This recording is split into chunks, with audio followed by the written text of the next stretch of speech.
গো, এই তো কিছুক্ষণ আগে মাঠে গেলে, এর মধ্যে তোমার কাজ হয়ে গেছে? আজকে না তোমার বেগুন গাছ লাগানোর কথা ছিল? হ্যাঁ, অতিরিক্ত গরমে কাজ করতে পারলাম না। কেমন যেন মনে হচ্ছিল আমার দমটা বার হয়ে যাচ্ছে।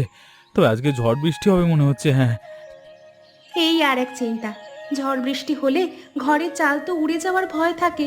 এই দেখো, বলতে বলতে বৃষ্টি শুরু হয়ে গেল। তাড়াতাড়ি ঘরে ওঠো।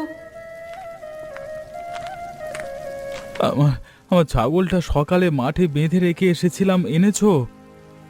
একটু আগেই নিয়ে এসেছি। অনেক জোরে ঝড় শুরু হয়ে গেছে।